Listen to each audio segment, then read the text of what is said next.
Hello,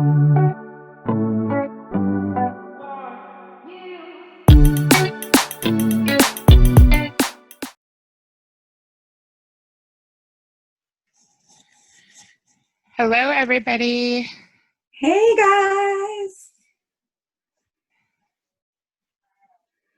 So as you can see tonight, we do not have Emily with us. Unfortunately, she's not feeling well.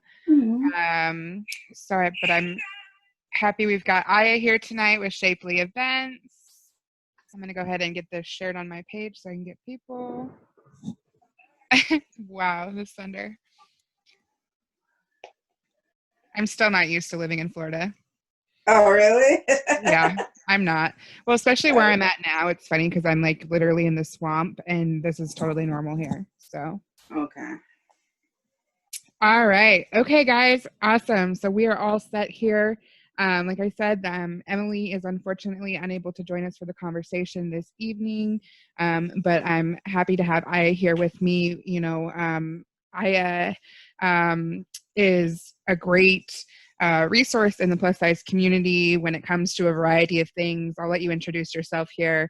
I know you and I have kind of been connected for a little bit here and had a couple conversations, but yeah, feel free to introduce yourself. Hey guys, it's Aya of Shapely, formerly Shapely Events. We just dropped the events part because we do so much more than events now. But I'm from New York City, not in the swamp. And for those who aren't familiar, ShapelyEvents.com serves as, I want to say, like a media hub and a lifestyle enhancement brand for plus size people and people who like hanging out with us because we're awesome. Awesome. Thank you so much. Yeah, I love that though. I'm so excited for you guys that you guys did that because that makes so much sense. You do so much more than just events. So, and I know that you and I have had some conversations in the past, personally, and then even on your own live channels about mental health. So I was excited to have a little further conversation with you because, you know, as we all know, the world's kind of crazy right now. Yes. Has been for the last 4 or 5 months. Actually, I mean, a lot of 2020 has been pretty crazy, I think. And I know a lot of people are struggling with their mental health, and we've had great conversations about tips and tricks. But I know you also have a unique platform that you've utilized within your own events before with the Fat and Active forums. Right. And I know that you promote a lot of physical activity on your page while being plus size, which I love. So if you want to tell us a little bit more about that and kind of what your experience is there and the mindset. So for me, I've always been a heavy person, but I've always been an active person. Like growing up, my parents had us in karate, swimming, gymnastics, like volleyball, a plethora of things. So being active kind of came second nature to me. And, you know, I'm in the scope of things, I'm fairly new to this community. And what kind of saddened me was, you know, I would go somewhere and have a great time with this person in 2018, and it turns out in 2019, that person has passed, you know? So there are a lot of things, a lot of times I saw that, or the person was ill or whatever the case may be. So for me, you know, my goal was never to encourage anybody to lose like 90 pounds, a million pounds, whatever thing. People don't understand how much being active can help with your mobility and how being mobile, more mobile, helps with circulation, like a bunch of issues. And it could just encourage a more active lifestyle. That's why you never hear me say fat and active. So you could drop this, you could drop that, you could lose this. For me, it's all about mobility. It's all about getting the benefits. I know for me personally, it's about my lab work. You know, I had posted something on my personal page that when I had gone to the doctor, you know, there was like, oh, you're borderline diabetic, your sugar is like right there, you know. So over the course of time, I made some dietary changes, I exercised more. And like when my doctor called me to tell me that it had gone down, Like I was literally in tears because this was something that I was, going back and forth with for a couple of years. So it's things like that. It's more about health and less about vanity, so to speak. And also, I guess one of my pet peeves, I feel like we have to tell our own narrative sometimes. I feel like we get mad at the stereotypes that people have of us, but we don't know how we feed into those stereotypes. So a lot of times, I don't know if we do it because we feel like if we make fun of ourselves, we take the ammunition out of somebody else's gun, but a lot of times we make fun of ourselves. We're in whatever rap song or whatever, like with throwing donuts on our face, and and that's the perception that we're giving people, and not everybody's like that. You know what I'm saying? No offense to whoever is, but not everybody's like that. So I try to control the narrative of who I am as a person. And yes, I'm a plus size person, heavy person, fat person, whatever label you want to slap on it. However, I'm also great at skiing. Like I also like zip lining. I also love swimming. Like there's a whole other side to being plus size besides just everything that I feel like the media focuses on. I love that. No, I think that's a great mindset to have. And like you said, there's a lot of, it kind of bums me out when I first came into the community. I was noticing that there were a lot of people who were like, even like going jet skiing and things like that. They were afraid to do things like that. I mean, obviously like wearing a bikini and things like that are also important. Yeah. But when it comes to physically doing things, I'm like, well, have you tried? The stigma is that you can't do it because, well, I'm big. Okay, well, have you tried though? So I love that it seems like you really try to push yourself to step outside of your comfort zone, not just for your physical activity, but it's good for your mental health too. Yeah, because that enhances your quality of life. You have something to look forward to. You get that adrenaline rush. A lot of times, I want to say we, but I'm going to say me because everybody's sensitive now. Nobody don't like you to speak. But that's how like food addictions and stuff, because you're looking for this sense of satisfaction. Yeah. You're looking for this sense of, comfort. You know what I'm saying? And for me, it was about finding other ways to achieve that same feeling without doing things that aren't the greatest for my health. Yeah, that makes sense. Awesome. I know, one of the things that's really interesting in the body positive side, when you look, that's one thing that I've discovered anyways, when I've promoted talking about mental health and talking about, dancing, that's kind of been my platform, is using dance to when I'm struggling with my mental health, because it gets, the blood flow moving, like you said.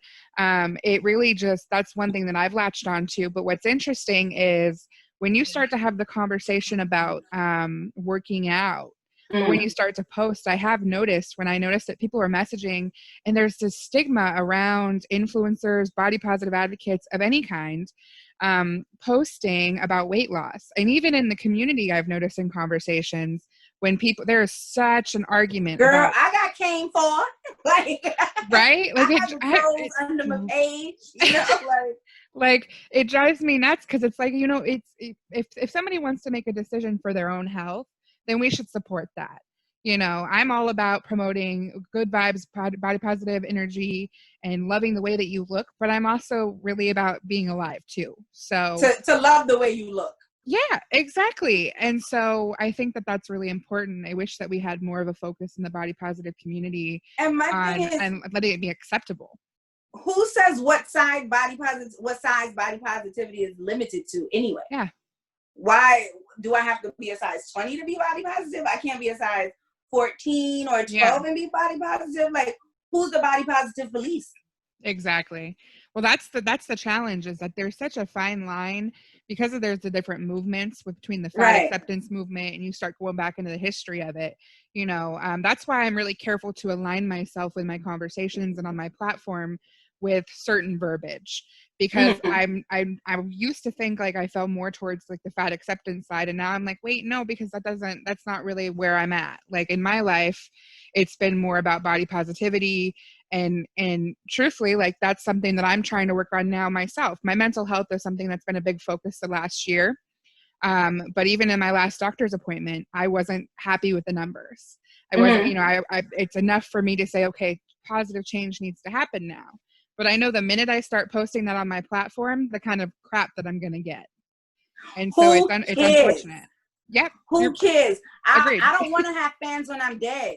Exactly. So if that's what it's going to take for y'all to be my fans, leave me now, unlike. Exactly. And, you know, and I think there's a way to, people get really sensitive when it comes to talking about weight loss and because of the diet culture. And I get that because I understand, you know, eating disorders that have come out of different diets and things like that. But that's why I'm also very careful not to say that, you know, I'm doing a diet necessarily. It should be about a lifestyle change. It should be about physical Right. activity in general and just trying to be healthy.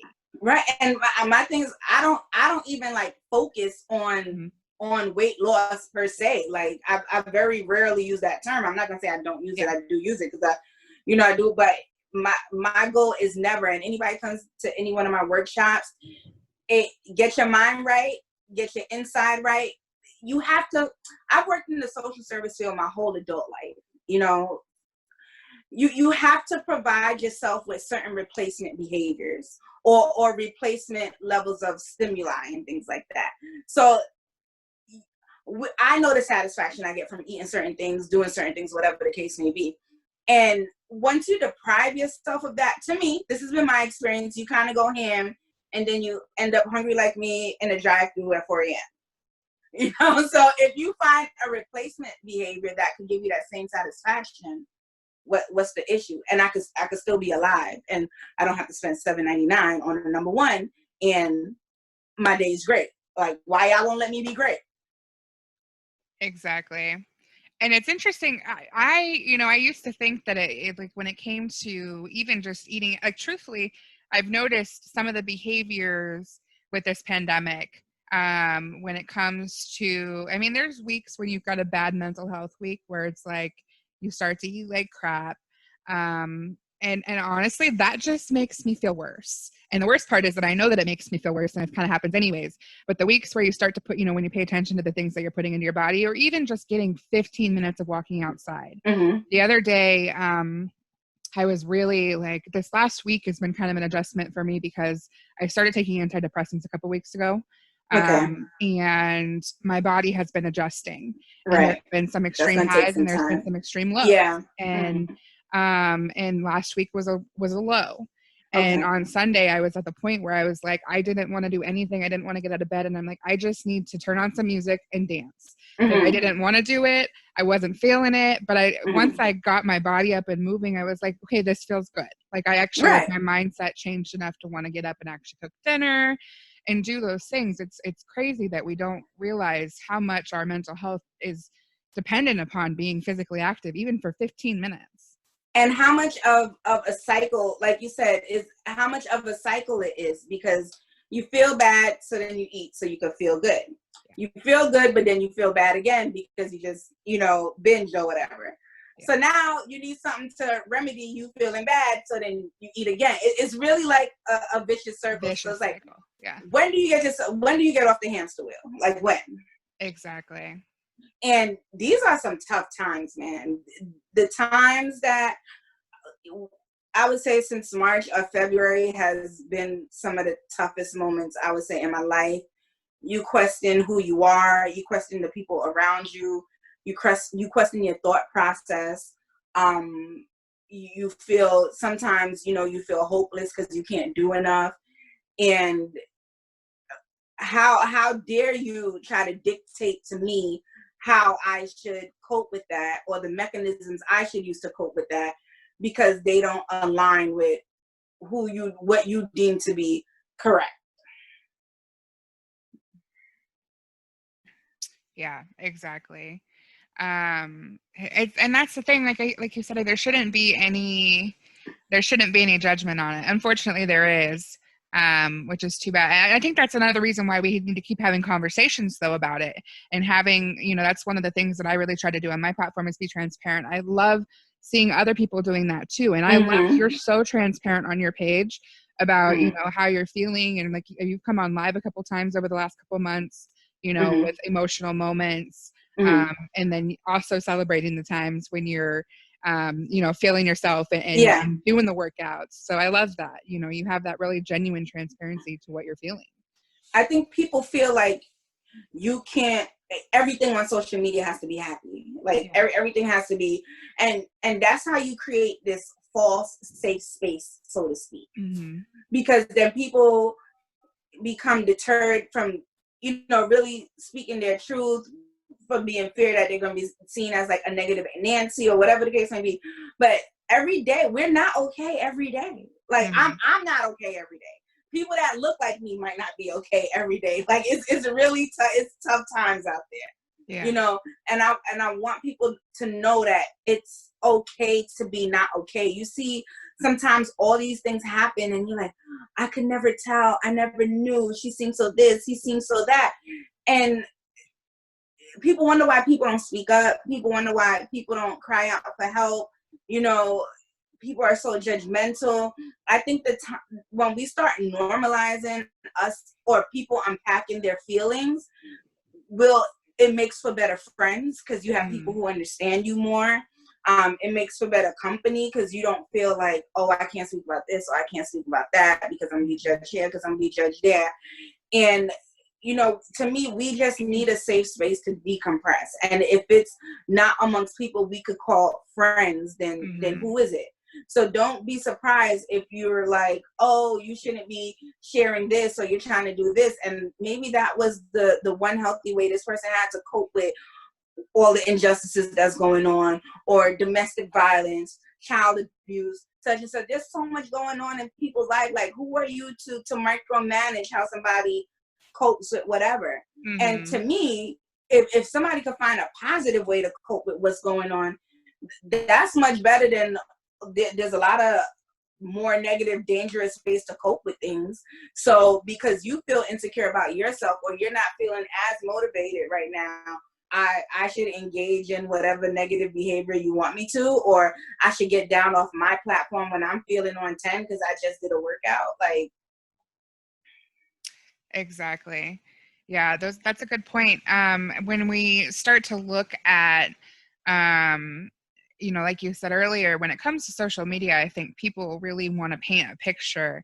And that's one thing that I've seen, even when it comes to my own experiences over the last year, is that the more you start to talk about it, the more people seem comfortable feeling like you're a safe space to talk about it. And so I've noticed even friends that have messaged me and saying, hey, I know you're struggling. I am too. It's normalizing that behavior, normalizing those conversations. Even when it comes to therapy, that's one reason I've been so open about my therapy experiences on my page right now, is because I've always grown up in a family where they've been supportive of therapy. Unfortunately, for the last year, being unemployed on and off, it did not make it easy to have access to therapy. It's a whole other conversation, but one that I'm absolutely going to dive into someday, because that's another issue too. But being able to have the resources and then having those conversations, there have been so many tools that I've learned in therapy over the last 2 months, especially through this pandemic. And you start to see, you start to evaluate the way that you conduct yourself. And I'm looking back on situations that I handled a year ago. I'm looking back on communications, and I'm really reevaluating not only who's in my circle, but who I want to be in my circle going forward, and what's going to be positive for your mental health. Because at the end of the day, like, that's the question I think we need to be asking ourselves: is this positive for my mental health? And let's talk about that circle. You don't understand how important the people you include in your life really is, and how either helpful or damaging they can be. And sometimes it's perfectly okay to cut a mother out of that circle. Sometimes it's like you're a square and you need to stay over there. Some people don't align with your viewpoints. Some people don't align with things you consider deal breakers. And there has to be some kind of happy medium for that relationship to be healthy. I would say that, a lot of recent events have allowed us to question that amongst our family members, friends, lovers. You know what I'm saying? You see people breaking out of whole relationships. Because like somebody who you have in your circle, you realize ain't for you or what you stand for, or what's a deal breaker to me isn't a deal breaker to them. And that in itself is a deal breaker, because then I'm gonna look extra for feeling how I feel or speaking on what I speak on, and they're gonna look like, I definitely had to chop down my circle. I think I definitely, even in life and on social media, I think I probably like went through probably like 300. It was like delete, delete, delete, delete, delete. I shouldn't have to log on to a platform and feel angered or bothered by something you post or a lack of response or something like that. And again, like I'm saddened by this experience, but I'm happy for it because it really got to show me who people are, and it aligns you to really refine your system of support, your village, your whatever the case may be. So, you know, where we probably wouldn't talk so deep on whatever the case may be, now you kind of have to. It's everywhere. So it's, what are your views on this? What are your views on that? And if those two don't align, then fine. Or if you can't support me with this, or if you can't support me through that, even though we don't share the same skin color, we might not share the same beliefs or whatever the case may be. If you lack the ability to be empathetic and say, yo, like, I've never been there, but I understand, then what are we talking about? You're not, to me, you're not good for my mental health. Exactly. Yep. So completely agree with that. There's a quote that's like, you're the CEO of your own life. Hire, fire, and promote accordingly. Mm-hmm. So, and it's just, every time I see that, that's what I think about is, you know, we really have to keep an eye on who's in our circle, who we're around, when it comes to not even just the mental health side, though, when it comes to, you know, physical health. That's one thing that I've been really appreciative of here.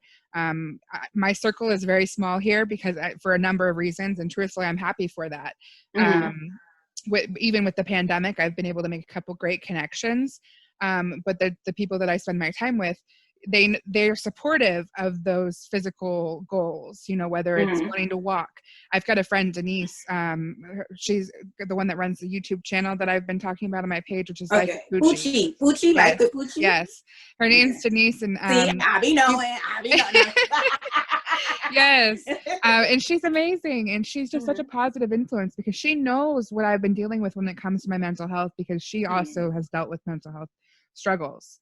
And, you know, even last week she messaged me and was like, hey, you know, I told her that I was struggling, and she was like, hey, I can come by, let's walk for 15 minutes. I canceled on going to the gym. And in my mind, that's kind of I know that a red flag is going on when you know, I'm canceling things that I last minute because I didn't want to go. And it wasn't because I didn't want to go physically work out. It was because I didn't want to be around people. I was not in the headspace to be around anybody. And it was just to the point where I was just like, I can't do it.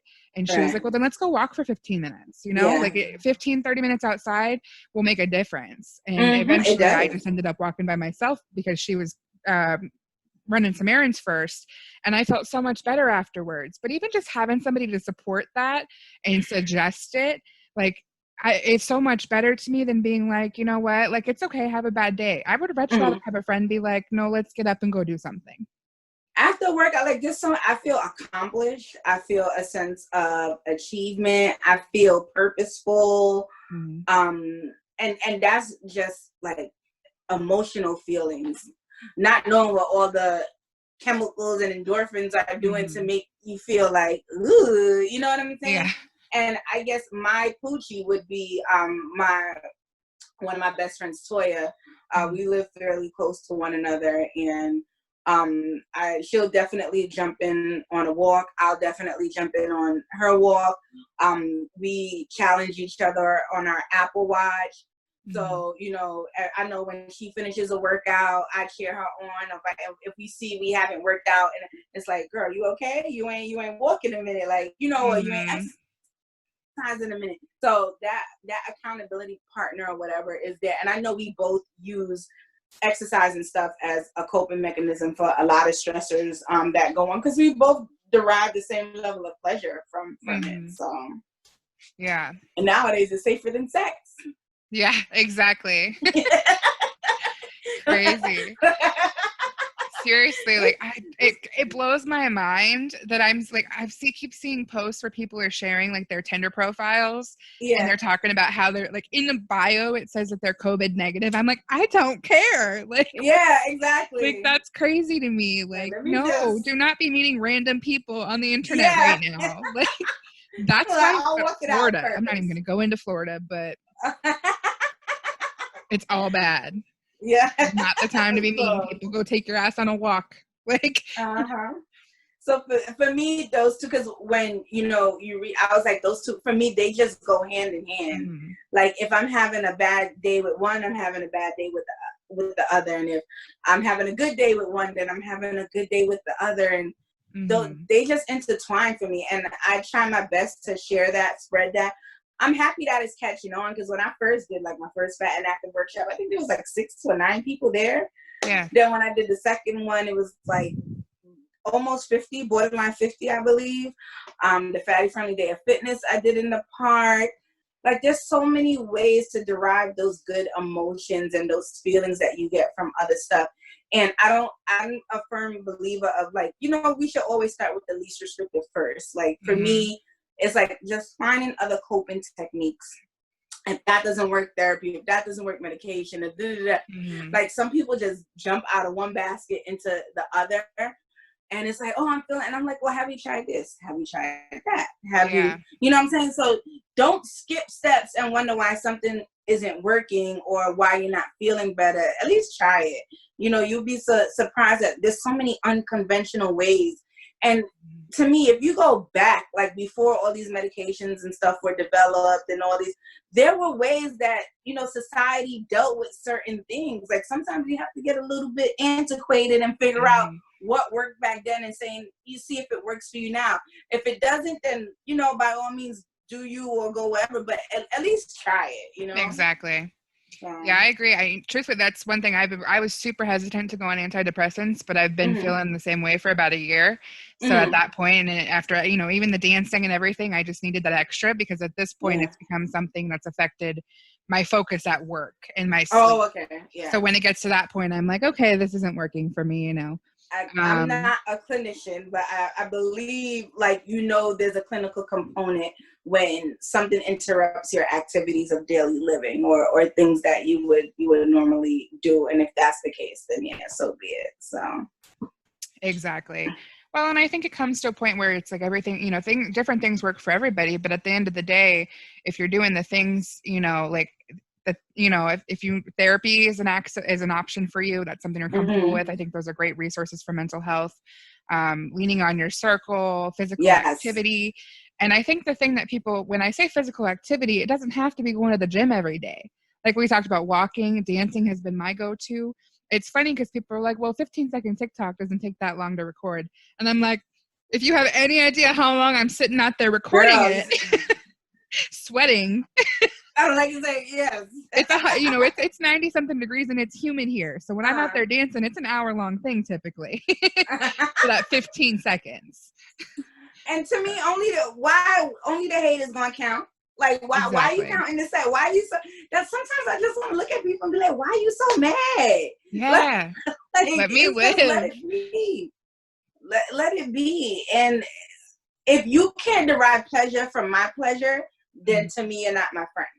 Exactly. Like, to me, there's a difference between a fan and a friend. You know, and a fan is going to be there as long as you fulfill their need and you're serving whatever purpose they seek your content for. You know, and a friend is going to not only consider you serving their needs, but they're going to try to serve yours as well. So I think we really have to analyze, especially when it comes to social media, who's our fans and who's our friends. And then once you determine that, how much of yourself are you going to sacrifice to entertain these fans? Exactly. Who won't be there for you when, you know, I remember you had posted, I think you realized really who was in your circle when you needed somebody to like help you move or something like that. And you turned around and nobody showed. I'm like, those were all fans. Exactly.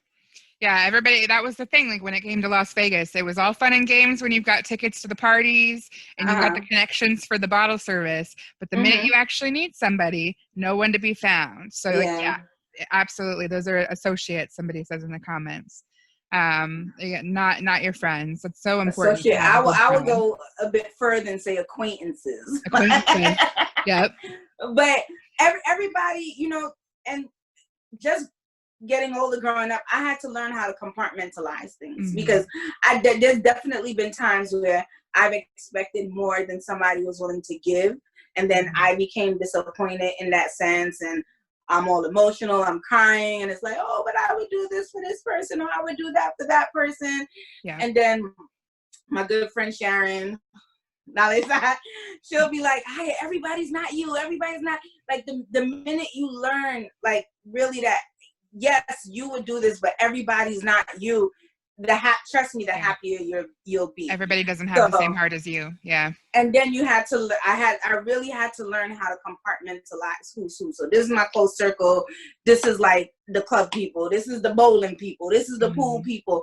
Because, you know, if you want to manage your disappointments, you really have to manage your expectations. Absolutely. And we only become disappointed when our expectations aren't achieved. You know, so you have to know who to expect things from.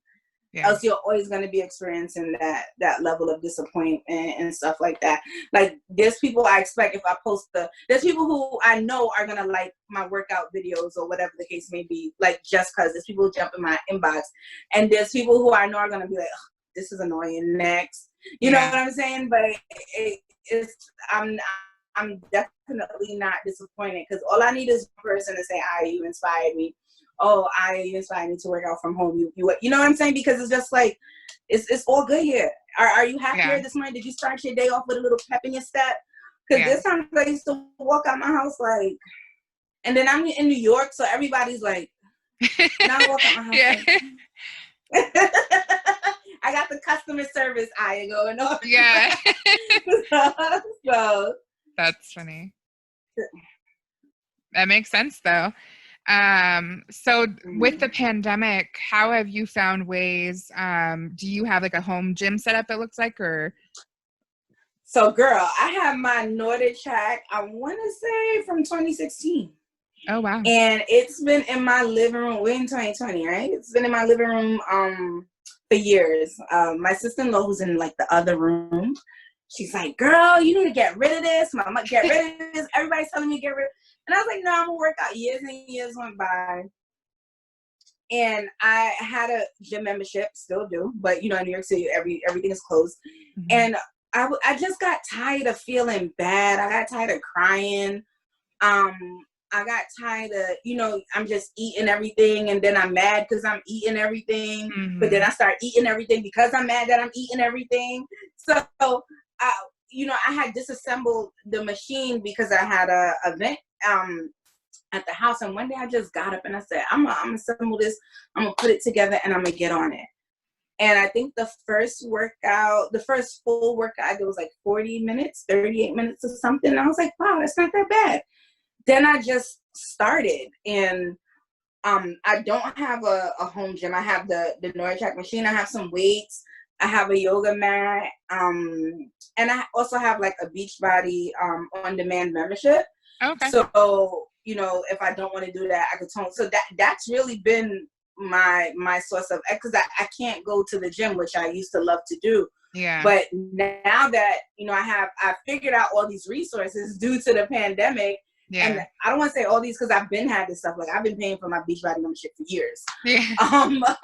Just coming in handy now. It's like, do I even really need to go back to the gym? Because one, I don't have to leave the crib. Yeah. Like, I still dress up though because it makes me feel cute. You know. Yeah.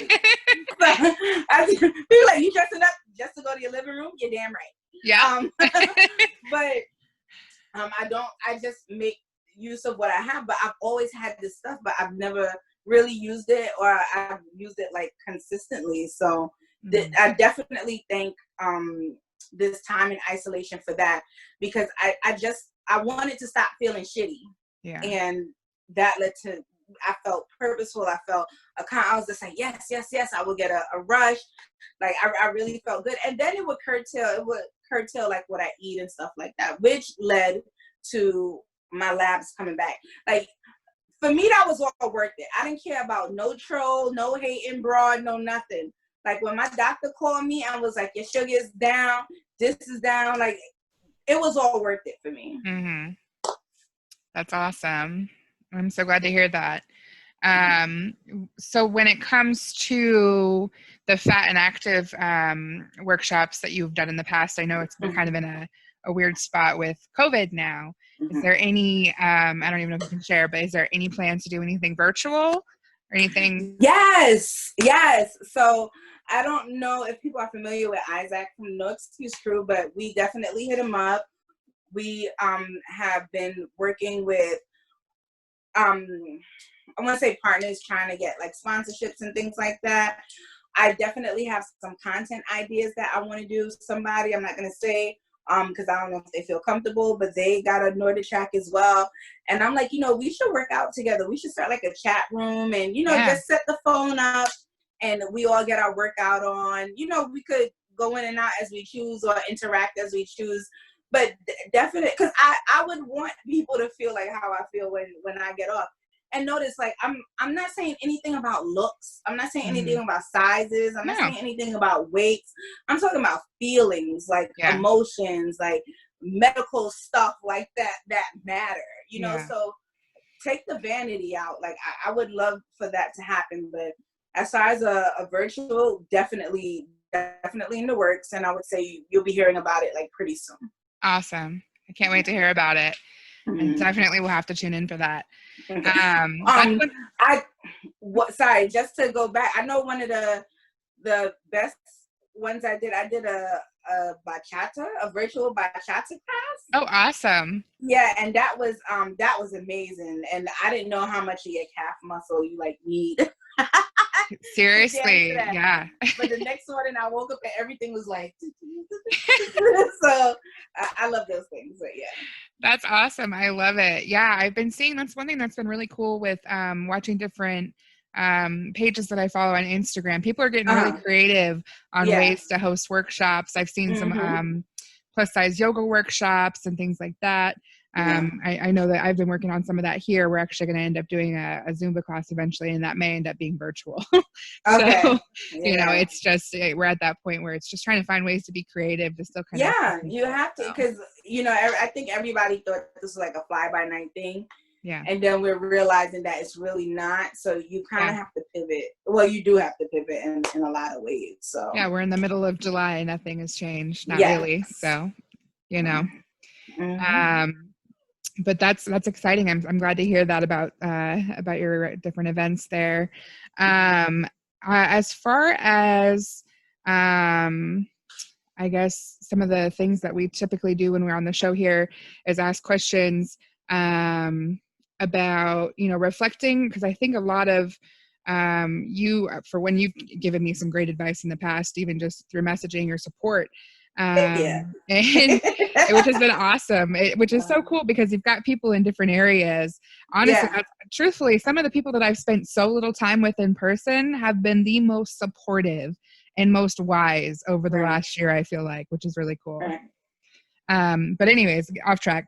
What I was getting at is that, we do a lot of reflections. I know Emily and I talk a lot about just looking back, and one of the things that's really important to me is making sure that I'm reflecting on the different advice that I've been given over the years. So one of the questions we always ask is, what advice would you give to your younger self on any subject? Don't wait to love yourself. I feel like as I've gotten older, I've started to love myself more. And I'm going to cry if I talk about this because it's very like emotional. I know one of the key persons, key persons or however, that had a big impact on that is like one of my best friends, Sharon. It would be like, whatever you're going through, like the world just, whatever you're going through, you just got to get up.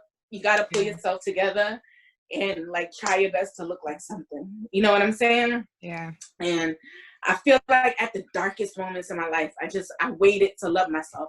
Like I waited till he loved me to love myself. I waited till I dropped this amount of pounds to love myself. I waited till I graduated with this to love myself. And I feel like if you love yourself along the journey, it's just it's much more of an easier journey. And I feel like when you're in those moments where you're not loving yourself or loving on yourself, you accept so much less. You accept less from whoever you're dating. You accept less from your family members. You accept less from your friends, people in your circle, because your self-worth isn't there. You know what I'm saying? You don't value certain things.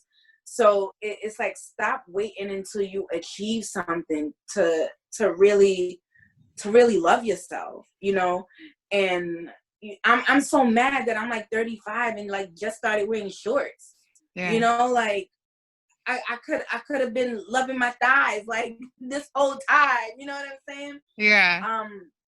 And I think as people, we wait till we reach a certain milestone or whatever we made up in our head that said we have to achieve this before we can do that. You know what I'm saying? Yeah. And we stunt our growth. We stunt our level of optimism. We hinder ourselves. I'm really thinking about all the things that I stopped myself from doing, either because I didn't think I was worthy, or I didn't think I would fit in, or I felt like this just wasn't right for me because of my size, because of my skin color, because of my age, because of whatever. And once you take that barrier off, life becomes so much more fulfilling. Like, I'm not 100% happy with where I am, like right now, and certain things that are going on in my life right now. But I've learned to really stop and like smell the roses in a sense, and appreciate the good. So, you know, I definitely have my moments where I'm like, oh, I wish this, I wish that, da, da, da. But I don't hate myself for it like I used to. So I love that. I think that that's so profound. And I think we spend a lot of time being really hard on ourselves, you know? And so when you start to get to that point where you really love and appreciate yourself, like you said, so much more opens up, and you just really start to appreciate those right. moments. And you have to find the friends that are going to point out the good in you too. Yes. You know what I'm saying? Because there's been a lot of times where I'm complaining about myself, and, you know, my sister-in-law, Shauna, Latoya, Sharon, they're like, girl, if you don't shut up, like Kadra, like even bonehead ass Yessie sometimes, like, girl, I need you to get it together. Like, I'm like, what? And they're like, okay. Yeah. So, you know, and that's the importance of curating and cultivating like your circle, because you need those people. Agreed. Yeah. Absolutely. Well, that's awesome. Thank you. And the other one's kind of fun. The other one is superheroes. So if you could be any superhero, who would it be and why?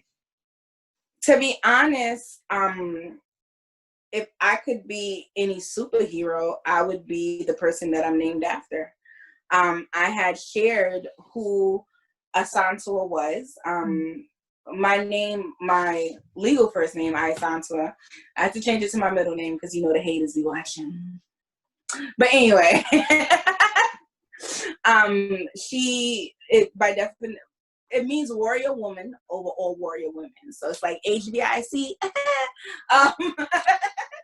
So there was a revolution, and she led the revolution. And at that time, there was none other like her. It was in Ghana. My name was African.